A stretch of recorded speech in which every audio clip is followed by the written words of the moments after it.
We're getting Michael Vasquez on the line.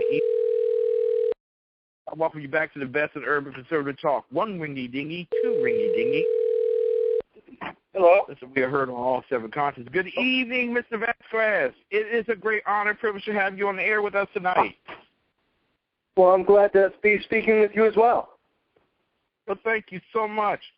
Listen, Ryan Neubauer introduced me to you via an article that he did recently, and I had to have you on the program, especially before the end of the year.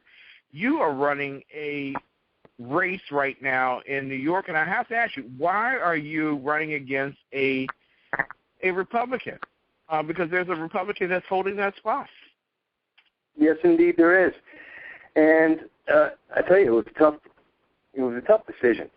But I announced that I was considering running for office. I was exploring the idea back in April. And throughout that time, I was just speaking to everyone across the entire district. And I've heard the same thing consistently that I was seeing and feeling before I even made that decision. People are upset with Congress. We're not being represented properly. We're not seeing a reflection of the constituents in Congress or in the votes or in what they're saying. We're not getting fair representation. Everyone understands that, and everyone's fed up with that. And we need someone to stand up and actually say, this is what my constituents believe. This is what they want to hear. These are the issues we want to vote on, and I'm willing to actually say that and stand by it. And that's what made me go. And I really I love your candor on that one because, yeah, in Washington, D.C., Congress is only loved by itself. And certainly they wish to go back and try to express that love that they have for themselves to those who have been adversely affected by their efforts here. But you have a Richard Hanna there. Yep. And Richard Hanna won his election last year. It was not by a large sum, but it was enough sum that he won. This is Richard Hanna just last year, and comments that he made regarding the Republican Party. From New York, here's T.J. Walker. In the news, freshman GOP Congressman Richard Hanna, this is an upstate New York member of Congress. He's only been in for one term. He is really trashing his own Republican Party. Now, this is quite amazing. Mainstream commentators, Paul Krugman's, myself included, we have been saying for quite some time that the Republican Party has been overtaken by extremists. This is not just a case of partisan gridlock and the Democrats are as bad as the Republicans. But here you have somebody on the inside essentially saying the same thing. Now, he told a local newspaper, the Syracuse Post-Standard on Tuesday, that he is sickened by the extremists within his own party, especially this idea of Michelle Bachmann and the way she targeted Uma Abedin, the aide to Hillary Clinton, saying she's a part of some radical, dangerous Muslim extremist. Here's what he said specifically. I have to say that I'm frustrated by how much we, I mean the Republican Party, are willing to give deferential treatment to our extremists in this moment in history. We render ourselves incapable of governing when all we do is take severe sides. Now, suddenly someone is pointing out the emperor is wearing no clothes. You can dismiss me if you want to. You can dismiss Paul Krugman. You can dismiss the head of the DNC. But here is a Republican member of Congress talking about how this is in a moment of history where essentially the Republican Party has gone insane. It has been completely overrun with extremists. It's now letting extremists define it.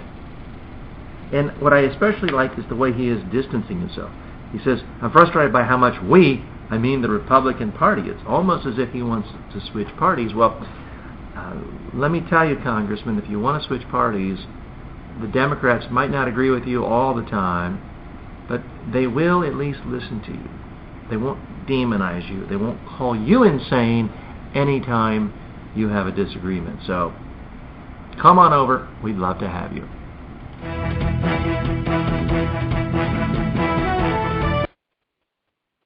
Well, there you are.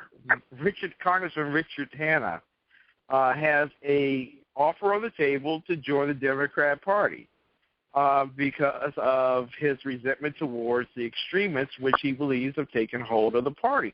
I have to ask you, do you believe extremists have taken hold of the GOP? No, and no more than I would believe that most of America is held by the extremists. If you talk to people, and I have, across the entire district, and when you talk to people, they're center-right. That's what the nation has always been. It's something that's consistent. But let's understand, Mr. Hanna, who ran on the conservative ticket, ran as a Republican, has stated since 2010 that he's a moderate. That's not something he told me. It's what he told Time Magazine. And he's mentioned very clearly that he doesn't agree with a lot of the issues that the Republican Party believes in and the Conservative Party. And I would expect him to say that that's extreme from his position, which is nowhere near where I'm hearing the rest of our district, the people actually talking about. It doesn't match up. So I'm not surprised by that. And you only hit the tip of the iceberg. I mean, the fact that he's against the Republican Party that in some issues and that he's come out vocally in doing that is only one problem. I mean, there's also the issues he's flipped on that he himself has said he's a proponent of, like late-term abortion, that he's against, and then votes for it. I mean, do I need more reason to run? You don't need any more reason to run. Tonight we're talking with Michael Vasquez, who is the Republican who is running against the GOP incumbent, Richard Hanna, in New York's 22nd Congressional District, whose population is over 720,000, majority female, the race being the majority being white. The unemployment rate has plunged from 8.6% to 8.4% under Richard Hanna. The average or median household income is about $46,000, and the college graduation rate somewhere in the area about 24%. The high school graduation rate at 88%. Can you describe for us with a little bit more detail, what does the 22nd Congressional District look like, feel like? What is the economic makeup of that particular district? Well, the district is actually comprised of about 7 different counties. It's a huge district. It's literally the center of New York, going from the Pennsylvania line up to the top of the state. It's about 2.5, 3 hours from going north to south, about an hour and a half east to west. And if you wanted, for your listeners who aren't familiar with the area, you can imagine pretty much almost anywhere in the Midwest, and that's Binghamton, New York. We have a large farming community. We have a large number of people who are blue-collar workers. We have a small amount of industry, and with a couple of big companies mixed in there.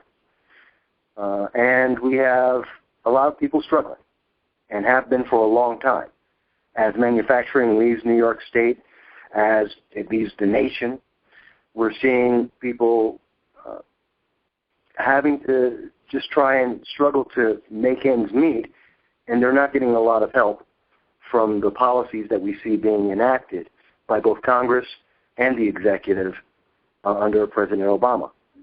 It's a mix of the worst things you could possibly have. You know, exactly. And listen, my daughter attended Syracuse University to ascertain her master's degree in journalism. So I know that particular area. I've traveled through that particular area. It is beautiful, absolutely beautiful. It takes a whole lot to make people actually leave that particular area and of the they come country. back. And people want to come back. They come back all the time. Exactly. It's a very beautiful place. But taxes are very high in New York State. And have that been helped by this administration and all? But before we get into all that particular talk, who is Michael Vasquez, and why are you so vehement that you're willing to take on the GOP's establishment man? Well, let me start with who I am. I'm 45 years old. I grew up in the Bronx and in a poor family. I'm not rich. I am working class like everyone else. I went to Rutgers University. I didn't graduate. Studied in English, philosophy, and chemistry. I didn't have the money to finish. I've lived on both coasts of the United States. I went overseas to Moscow, Tbilisi, and Riga, where I worked for an international company dealing with international trade. And if you remember the the coup attempt in Moscow back in '91, I was there. Mm-hmm. I saw the tanks. If you remember the Civil War in Soviet Georgia right after that, I was there. Yeah. I've been a stockbroker. I'm currently a fully licensed auto insurance agent. I'm also a member of the press. Up until I announced my intention to seek office, I've talked to every politician in central and southern New York. I've covered the 2008, 2010, and 2012 elections. I was a political commentator, and you can find me on the Internet under the name Michael Voss, V-A-S-S. I have articles everywhere. I'm in every search engine that's out there. I'm also a homeowner, so I got a little diversity to me. That's who I am. These are some of the things that make me who I am, those experiences. I also left out my time in the Marines. I was in the Marine Reserve. Now, when you combine all of that, you have someone who's, or at least I like to believe I am, a perceptive man who is in touch with the news and what's going on, what the laws are. I've read the laws. I've talked to the politicians, and I've heard their excuses. And it gets frustrating. And I'm listening to the GOP, who are coming up with answers very similar to the Democrats. And I understand. In the New York 22nd District, we were very upset because for 15 years we had an embedded Democrat and they gerrymandered the district to ensure that he could not lose, no matter who ran against him. And that was frustrating. And I understand the GOP wants to have a winner. They want a horse in the race. But look at what we have. It's kind of like, many people wanted to see President Obama be elected because he's black, and which is a reality. Some people wanted that. But the question isn't, he's black, so we must vote for him, but was he the right man? People can make their own decision on that. But that's the question. Just because we have a person who says they're a Republican, is he the right Republican? Does he reflect the district? And I have difficulty saying yes at times. So is that worth taking on the GOP? Yeah. Now, you understand, and we don't have to be coy about this. You have a speaker who dropped the gauntlet at the middle of this particular month against the and demonizing the extreme right of the party, that he wasn't going to have it anymore, wasn't going to listen to that. Wouldn't it be a disservice to the people of New York to send someone to Washington that the Washington establishment won't listen to? Well, no, it isn't a disservice. In fact, that's what we need in Congress. We don't have accountability in Congress. We don't have people who are being responsible to their constituents.